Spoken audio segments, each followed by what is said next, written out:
पहला प्रश्न है दोस्तों, 6 जुलाई 1942 को वर्धा में महात्मा गांधी जी ने कांग्रेस की कार्यकारिणी समिति में अपने भारत छोड़ो आंदोलन की चर्चा की, तब उस समिति के अध्यक्ष कौन थे? ऑप्शन है राजगोपालाचारी, मौलाना अबुल कलाम आज़ाद, पंडित जवाहरलाल नेहरू या एनी बेसेंट। तो सही उत्तर ऑप्शन बी हो जाएगा, मौलाना अबुल कलाम आज़ाद। दोस्तों याद रखिएगा, वर्धा में जुलाई 1942 में हुई कांग्रेस की कार्य समिति की अध्यक्षता तत्कालीन कांग्रेस अध्यक्ष अबुल कलाम आज़ाद ने किया था। अगला प्रश्न है कि भारत छोड़ो आंदोलन के समय भारत का प्रधान सेनापति कौन था? ऑप्शन है Lord Wavell, Lord Linlithgow, Lord Mountbatten या उपर्युक्त में से कोई नहीं। तो सही उत्तर लॉर्ड बेवेल, ऑप्शन ए। दोस्तों याद रखिएगा, भारत छोड़ो आंदोलन 1942 के समय भारत का प्रधान सेनापति यानी commander in chief Lord Wavell था और वायसराय लॉर्ड लिनलिथगो था। अगला प्रश्न है, भारत छोड़ो आंदोलन कब प्रारंभ हुआ था? आपको बताना है, बहुत ही महत्वपूर्ण प्रश्न है। ऑप्शन है 9 अगस्त 1942, 10 अगस्त 1942, 15 अगस्त 1942 या 16 अगस्त 1942। सही उत्तर ऑप्शन ए 9 अगस्त 1942। दोस्तों 8 अगस्त 1942 को भारत छोड़ो का प्रस्ताव स्वीकार कर लिया गया और भारत के स्वतंत्रता संघर्ष के तहत अंग्रेजों के विरुद्ध भारत छोड़ो आंदोलन प्रारंभ करने की घोषणा की गई। 9 अगस्त 1942 को भारत छोड़ो आंदोलन प्रारंभ हुआ था। तो याद रखिएगा, भारत छोड़ो आंदोलन 9 अगस्त 1942 को प्रारंभ हुआ था।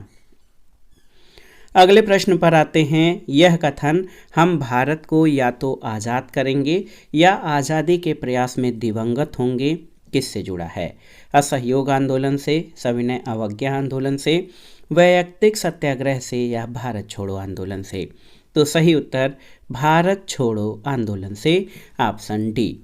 दोस्तों ये कथन कि हम भारत को या तो आज़ाद करेंगे या आज़ादी के प्रयास में दिवंगत होंगे भारत छोड़ो आंदोलन से जुड़ा हुआ है।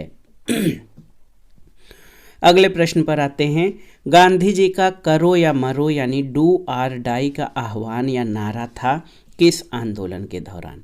तो ये बहुत ही महत्वपूर्ण प्रश्न है, बार बार परीक्षाओं में पूछा गया है। चाहे छोटी परीक्षाएं हों, एक दिवसीय परीक्षाएं हों, बड़ी परीक्षाएं हों, सभी में ये प्रश्न पूछा गया है। तो आप जान लीजिए, गांधी जी का करो या मरो का आह्वान भारत छोड़ो आंदोलन के दौरान किया गया था।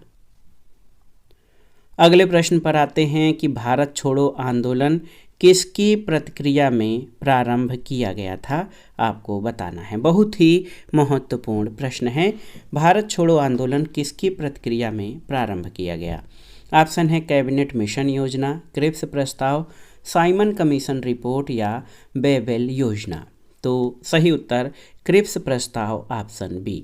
दोस्तों याद रखिएगा, क्रिप्स प्रस्ताव असफल होने के बाद कांग्रेस ने भारत छोड़ो आंदोलन प्रारंभ किया था। एक और महत्वपूर्ण प्रश्न है कि भारत छोड़ो आंदोलन कहाँ से शुरू हुआ था? साबरमती, कोलकाता, बम्बई या मद्रास से? तो सही उत्तर बम्बई से, ऑप्शन सी। याद रखिएगा दोस्तों, 9 अगस्त 1942 को भारत छोड़ो आंदोलन बम्बई से प्रारंभ हुआ था। अगले प्रश्न पर आते हैं। अगला प्रश्न बहुत ही महत्वपूर्ण है कि निम्नलिखित में से किन पार्टियों ने भारत छोड़ो आंदोलन का समर्थन नहीं किया था? ऑप्शन है हिंदू महासभा ने, कम्युनिस्ट पार्टी ऑफ इंडिया ने, यूनियनिस्ट पार्टी ऑफ पंजाब ने या उपर्युक्त सभी ने? तो सही उत्तर उपर्युक्त सभी ने, ऑप्शन डी आपका सही उत्तर है। दोस्तों आप जान लीजिए, Hindu Mahasabha, Communist Party of India, Unionist Party Punjab और मुस्लिम लीग ने भारत छोड़ो आंदोलन का समर्थन नहीं किया था। अगला प्रश्न है, वर्ष 1942 में कांग्रेस के बम्बई अधिवेशन में किसके द्वारा भारत छोड़ो प्रस्ताव प्रस्तावित किया गया था? ऑप्शन है जवाहरलाल नेहरू, नरेंद्र देव, राजेंद्र प्रसाद या जे.बी. कृपलानी। तो उत्तर है जवाहरलाल नेहरू, ऑप्शन ए।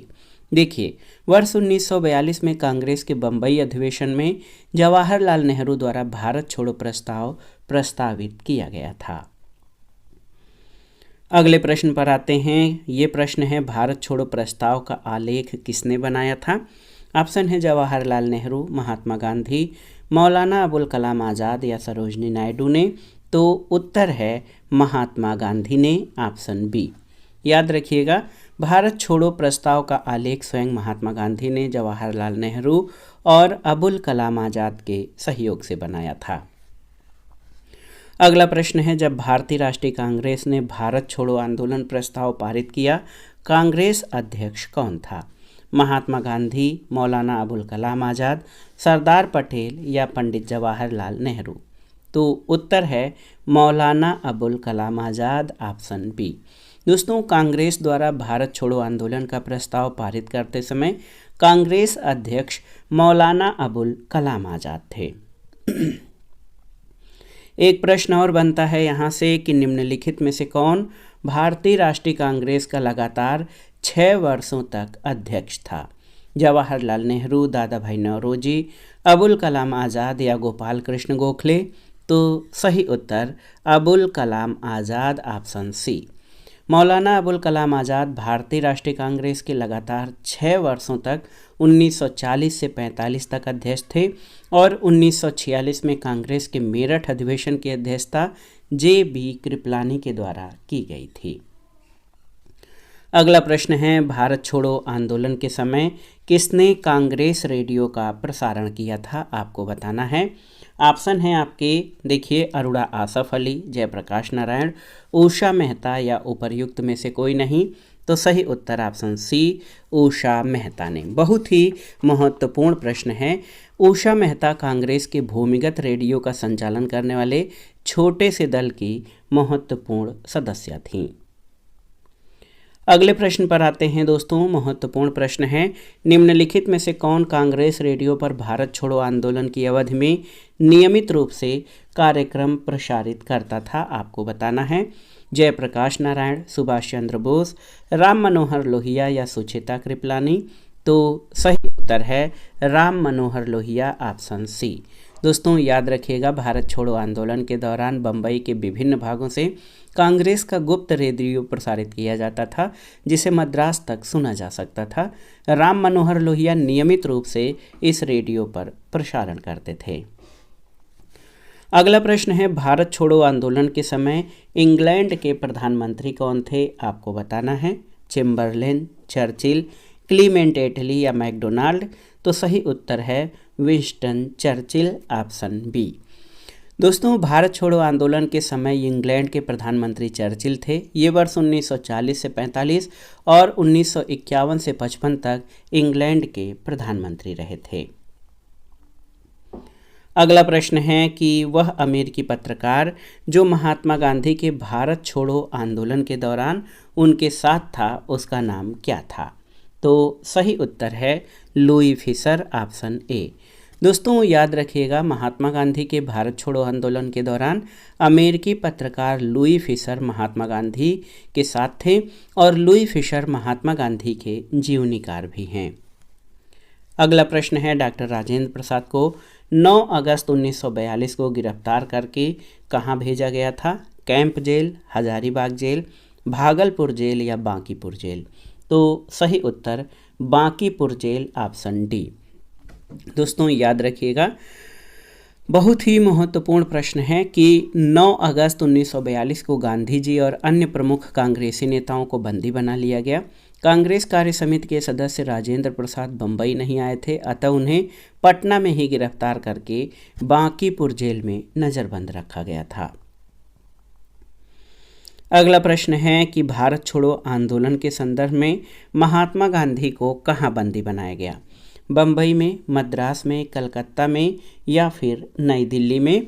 तो सही उत्तर बम्बई में, ऑप्शन ए। दोस्तों, भारत छोड़ो आंदोलन का प्रस्ताव पारित होने के बाद 9 अगस्त 1942 को बम्बई में गांधी जी और अन्य सभी प्रमुख कांग्रेस नेताओं को बंदी बना लिया गया था। अगला प्रश्न है, भारत छोड़ो प्रस्ताव पारित होने के बाद गांधी जी को कैद किया गया था कहाँ पर? यरवदा जेल में, नैनी जेल में, अहमदनगर के किले में या आगा खां पैलेस में? तो सही उत्तर आगा खां पैलेस में। दोस्तों, भारत छोड़ो आंदोलन के दौरान गांधी जी को पूना के आगा खां पैलेस में नज़रबंद रखा गया था। अगला प्रश्न है, निम्नलिखित नेताओं में किसने भारत छोड़ो आंदोलन के दौरान जेल से फरार होकर भूमिगत गतिविधियों को संगठित किया था? ऑप्शन है आपके जेबी कृपलानी, राम मनोहर लोहिया, अच्युत पटवर्धन या जयप्रकाश नारायण। तो सही उत्तर जयप्रकाश नारायण या जेपी ने। दोस्तों देखिए, भारत छोड़ो आंदोलन के दौरान जयप्रकाश नारायण ने हजारीबाग के सेंट्रल जेल से फरार होकर भूमिगत गतिविधियों को संगठित किया था। अगला प्रश्न है, स्वतंत्रता संग्राम के दौरान अरुणा आसफ अली किस भूमिगत क्रियाकलाप की प्रमुख महिला संगठक थीं? ऑप्शन है सविनय अवज्ञा आंदोलन, असहयोग आंदोलन, भारत छोड़ो आंदोलन या स्वदेशी आंदोलन। तो सही उत्तर भारत छोड़ो आंदोलन। याद रखिएगा, अरुणा आसफ अली प्रसिद्ध भारतीय स्वतंत्रता सेनानी थीं। अरुणा आसफ अली, उषा मेहता, जयप्रकाश नारायण, राम मनोहर लोहिया आदि ने कांग्रेस के सभी बड़े नेताओं की गिरफ्तारी के बाद भूमिगत रहकर 1942 के भारत छोड़ो आंदोलन का नेतृत्व किया था। अगले प्रश्न पर आते हैं। महत्वपूर्ण प्रश्न है कि निम्नलिखित में से किस वर्ष बंगाल के मिदनापुर जिले में जातीय सरकार की स्थापना हुई थी? ऑप्शन है आपके 1939, 1940, 1941 या 1942 में। तो सही उत्तर आपका हो जाएगा 1942 में, ऑप्शन डी। देखिए, तत्कालीन बंगाल के तामलुक मिदनापुर में दिसंबर 1942 से अगस्त 1944 तक जातीय सरकार थी। अगला प्रश्न है, भारत छोड़ो आंदोलन के दौरान उत्तर प्रदेश के निम्नलिखित जिलों में किसमें समानांतर सरकार की स्थापना की गई थी? इलाहाबाद, लखनऊ, बलिया या फैजाबाद। तो आप जानते हैं बलिया में, ऑप्शन सी आपका सही उत्तर है। भारत छोड़ो आंदोलन के दौरान उत्तर प्रदेश के बलिया में चित्तू पांडे के नेतृत्व में समानांतर सरकार की स्थापना की गई थी। अगला प्रश्न बहुत ही महत्वपूर्ण है, ऑपरेशन रूबिकान। ऑपरेशन रूबिकान वह कूट शब्द था जिसे भारत में ब्रिटिश सरकार द्वारा निम्नलिखित में से किस संदर्भ में प्रयोग में लाया जाना था? जेल में गांधी का आमरण अनशन, जयप्रकाश नारायण की गतिविधियां, गोलमेज सम्मेलन में गांधी की सहभागिता या उपर्युक्त में से कोई नहीं। तो सही उत्तर है जेल में गांधी का आमरण अनशन। आगा खां पैलेस में कैद के समय महात्मा गांधी के स्वास्थ्य में आमरण अनशन के कारण तेजी से गिरावट आ रही थी। चिकित्सकों के परामर्श पर भारत में ब्रिटिश सरकार द्वारा विचार किया गया कि अगर गांधी जी मर जाते हैं तो बम्बई सरकार प्रांतीय सरकारों के पास रूबिकान कूट शब्द भेज देगी। अगला प्रश्न है, नीचे कुछ स्थानों की सूची दी गई है, उनका नाम उल्लेख कीजिए जहां भारत छोड़ो आंदोलन में समानांतर सरकारों की स्थापना की गई थी। देखिए, बलिया, सतारा, हजारीबाग और मेरठ, इनमें से कहां पर भारत छोड़ो आंदोलन के दौरान समानांतर सरकारों की स्थापना की गई थी? तो याद रखिएगा, बलिया और सतारा में ऑप्शन ए आपका सही उत्तर है। दोस्तों याद रखिएगा कि भारत छोड़ो आंदोलन की एक महत्वपूर्ण विशेषता थी देश के कई स्थानों पर समानांतर सरकार की स्थापना। 1942 के दौरान देश में 3 प्रमुख स्थानों बलिया में अगस्त 1942 में चित्तू पांडे के नेतृत्व में, तामलुक मिदनापुर में जो है दिसंबर 1942 से अगस्त 1944 तक, और सतारा महाराष्ट्र में अगस्त 1943 से मई 1946 तक जो है ये समानांतर सरकारों की स्थापना की गई थी। अगले प्रश्न पर आते हैं। बहुत ही महत्वपूर्ण प्रश्न है कि निम्नलिखित कथनों पर विचार कीजिए। भारत छोड़ो आंदोलन प्रारंभ करने के पूर्व दिन महात्मा गांधी ने सरकारी कर्मचारियों को त्यागपत्र देने को कहा था, सही नहीं है। सैनिकों को अपने पद छोड़ने के लिए कहा था, ये भी सही नहीं है। और राजसी रियासतों के राजाओं को अपनी जनता की प्रभुसत्ता स्वीकार करने को कहा, तो बिल्कुल सही है। केवल और केवल 3 आपका सही है। भारत छोड़ो आंदोलन 1942 प्रारंभ करने के पूर्व दिन महात्मा गांधी ने कुछ बयान दिए थे कि सरकारी कर्मचारी नौकरी न छोड़ें लेकिन कांग्रेस के प्रति अपनी निष्ठा की घोषणा कर दें, सैनिक अपने देशवासियों पर गोली चलाने से इनकार कर दें और छात्र तभी पढ़ाई छोड़ें जब आज़ादी प्राप्त हो जाने तक अपने इस निर्णय पर दृढ़ रह सकें, राजा महाराजा भारतीय जनता की प्रभुसत्ता स्वीकार करें और उनकी रियासतों में रहने वाली जनता अपने को भारतीय राष्ट्र का अंग घोषित कर दे तथा राजाओं का नेतृत्व तभी मंजूर करे जब वे अपना भविष्य जनता के साथ जोड़ लें। तो इस तरह से मात्र कथन 3 आपका इन विकल्पों में से सही है। अगला प्रश्न है, भारत छोड़ो आंदोलन फल था। यहाँ पर 4 विकल्प आपके दिए गए हैं, 4 कथन, इनके आधार पर सही कूट का चयन आपको करना है। क्रिप्स के प्रस्तावों से भारतीयों के नैराश्य का, सही है। भारत पर जापानी आक्रमण की धमकी का, सही है।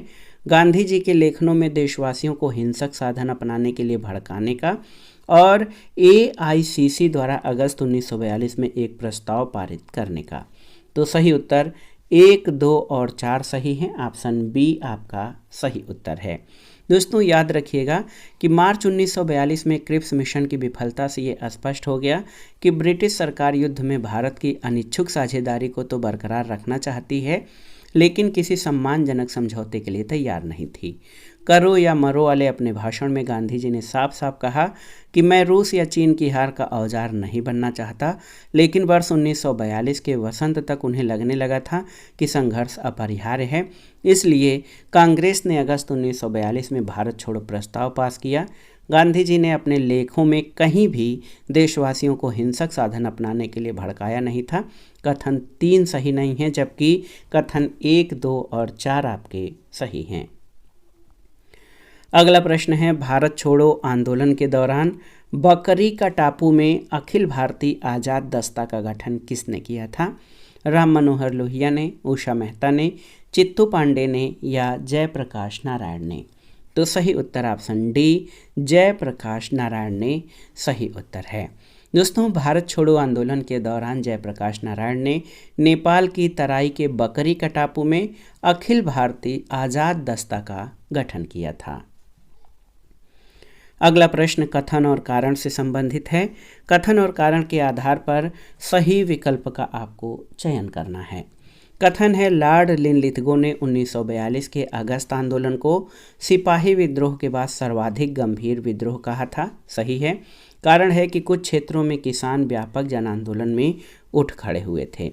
तो बिल्कुल ए और आर दोनों सही हैं और आर ए की सही व्याख्या भी करता है। दोस्तों आप जान लीजिए कि 1942 का अगस्त आंदोलन किसानों के मध्य काफ़ी व्यापक हो गया था। इसकी उग्रता की प्रबलता इस कदर थी कि यह कई अर्थों में 1857 की क्रांति का स्मरण कराती थी। इसीलिए तत्कालीन ब्रिटिश प्रधानमंत्री चर्चिल को भेजे गए वायसराय लिनलिथगो द्वारा इस आंदोलन को 1857 के बाद का सबसे गंभीर विद्रोह कहना पड़ा था। तो यहाँ पर कथन और कारण दोनों सही हैं और कारण कथन की सही व्याख्या भी करता है। अगला प्रश्न भी कथन और कारण से संबंधित है। कूट की सहायता से आपको बताना है कि कौन सा उत्तर आपका सही है। कथन है, भारत छोड़ो आंदोलन से लोगों को जागृत करने और साहस दिलाने में सफलता मिली, बिल्कुल सही है। कारण है कि करो या मरो का नारा लोगों के मन में प्रवेश कर गया था, बिल्कुल सही है। दोस्तों यहाँ पर ऑप्शन ए आपका सही उत्तर हो जाएगा। कथन और कारण दोनों सही हैं और कारण कथन का सही स्पष्टीकरण भी है, क्योंकि भारत छोड़ो आंदोलन ऐसा व्यापक जन आंदोलन था जिससे लोगों को जागृत करने और साहस दिलाने में सफलता मिली और गांधी जी द्वारा दिया गया करो या मरो का नारा लोगों के मन में प्रवेश कर गया था। अगला प्रश्न भी कथन और कारण से संबंधित है। इसके आधार पर आपको बताना है सही उत्तर कौन सा है। तो यहाँ पर पहला कथन है कि राष्ट्रीय स्वयंसेवक संघ 1942 के भारत छोड़ो आंदोलन से पृथक रहा था, बिल्कुल सही है। और कारण है कि इसका विचार था इस आंदोलन से भारत की स्वतंत्रता में देर होगी। तो यहाँ पर सही उत्तर है ए सत्य है लेकिन आर असत्य है। दोस्तों बहुत ही महत्वपूर्ण प्रश्न है। आप देख सकते हैं कि कथन सत्य है, कारण असत्य है। राष्ट्रीय स्वयंसेवक संघ 1942 के भारत छोड़ो आंदोलन से पृथक रहा था और वर्ष 1940 से लेकर विदेशी सत्ता के 1947 में समाप्त होने तक किसी भी राष्ट्रीय आंदोलन में संघ की कोई भूमिका नहीं थी। अगला प्रश्न बहुत ही महत्वपूर्ण है, ये भी कथन और कारण से संबंधित है। कथन है कि भारत छोड़ो आंदोलन के परिणाम स्वरूप अंग्रेज और मुसलमान कांग्रेस के प्रति समान घृणा के कारण एक दूसरे के नज़दीक आ गए। सही है। कारण है कि जिन्ना ने ब्रिटिश सरकार के पक्के सहयोगी की तरह कार्य किया और मुसलमानों को 1942 के कांग्रेस के आंदोलन से दूर रहने के लिए कहा था। बिल्कुल सही है। यहाँ पर ए और आर यानी कथन और कारण दोनों सही हैं और कारण कथन का सही स्पष्टीकरण देता है। दोस्तों, आप जान लीजिए कि मुस्लिम लीग ने जिन्ना के नेतृत्व में भारत छोड़ो आंदोलन की निंदा की। जिन्ना ने कहा कि यदि अंग्रेज भारत छोड़ दें तो भारत में जंगल राज लागू हो जाएगा। फलतः मुसलमान अंग्रेजों के नज़दीक आए थे, क्योंकि भारत छोड़ो आंदोलन में अंग्रेज और मुसलमान दोनों ही समान घृणा के कारण एक दूसरे के नज़दीक आए थे। अगला प्रश्न दोस्तों देखिए, बहुत ही महत्वपूर्ण है। ये भी कथन और कारण से संबंधित है, महत्वपूर्ण प्रश्न है। कथन है भारत छोड़ो आंदोलन भारतीय राष्ट्रीय आंदोलन की पराकाष्ठा थी। ये बिल्कुल सही कथन है। कारण है कि भारत छोड़ो आंदोलन के पश्चात शक्ति हस्तांतरण की प्रक्रिया की खोज समय का तकाजा थी। बिल्कुल सही है। तो यहाँ पर आप देख लीजिए, कथन और कारण दोनों सही हैं और कारण कथन की सही व्याख्या करता है। निसंदेह भारत छोड़ो आंदोलन को सरकार ने बर्बरतापूर्वक कुचला, फिर भी 1947 में स्वाधीनता का जो स्वर्ण विहान हुआ उसमें इस आंदोलन का सबसे बड़ा योगदान था। अगस्त 1942 में दी गई भारत छोड़ो की ललकार ने ठीक 5 वर्ष बाद अंग्रेजों को भारत छोड़ने के लिए मजबूर कर दिया। तो कथन और कारण दोनों सही हैं और कारण कथन की सही व्याख्या भी करता है। अगला प्रश्न है, इस वीडियो का आखिरी प्रश्न है कि भारत छोड़ो आंदोलन के उपरांत श्री राजगोपालाचारी ने दी वे आउट नामक पैम्फलेट जारी किया। निम्नलिखित में से कौन सा एक प्रस्ताव इस पैम्फलेट में था? पहला है ब्रिटिश भारत तथा भारतीय राज्यों के प्रतिनिधियों को मिलाकर एक युद्ध सलाहकार परिषद की स्थापना। सही नहीं है। केंद्रीय कार्यकारी परिषद का इस प्रकार पुनर्गठन की गवर्नर जनरल तथा कमांडर इन चीफ के अतिरिक्त अन्य सभी सदस्य भारतीय नेता हों। ये भी सही नहीं है। केंद्रीय तथा प्रांतीय विधानमंडलों के 1945 के अंत में नए चुनाव कराए जाएं और संविधान का निर्माण करने वाले निकाय को यथासंभव शीघ्र आयोजित किया जाए। गलत है। संवैधानिक गतिरोध का हल, तो ये सही है। दोस्तों, अखिल भारतीय मुस्लिम लीग तथा भारतीय राष्ट्रीय कांग्रेस के बीच संवैधानिक गतिरोध को दूर करने के लिए सी राजगोपालाचारी ने वर्ष 1944 में द वे आउट नामक अपना प्रपत्र जारी किया, जिसका कांग्रेस की ओर से विरोध किया गया। गांधी जी ने जिन्ना से अपनी बातचीत में इस प्रस्ताव की चर्चा की थी, जिसे जिन्ना ने अस्वीकार कर दिया था। तो दोस्तों, ये था आज का वीडियो। भारतीय इतिहास के महत्वपूर्ण प्रश्नों के अभ्यास सेट के अंतर्गत भारत छोड़ो आंदोलन से संबंधित महत्वपूर्ण प्रश्नों का प्रैक्टिस सेट, जो आपके आगामी परीक्षाओं के सामान्य ज्ञान और सामान्य अध्ययन के साथ विभिन्न राज्यों द्वारा आयोजित की जाने वाली अध्यापक भर्ती परीक्षाओं के भारतीय इतिहास विषय के आधुनिक भारत खंड के लिए बहुत ही उपयोगी है। आप इन प्रश्नों को तैयार कर लीजिएगा। वीडियो आपको कैसा लगा हमें कमेंट बॉक्स में ज़रूर बताइएगा। वीडियो को लाइक करें, शेयर करें और इस चैनल मार्गदर्शन फॉर सिविल सर्विसेज को सब्सक्राइब करें। वीडियो देखने के लिए धन्यवाद दोस्तों। नमस्कार।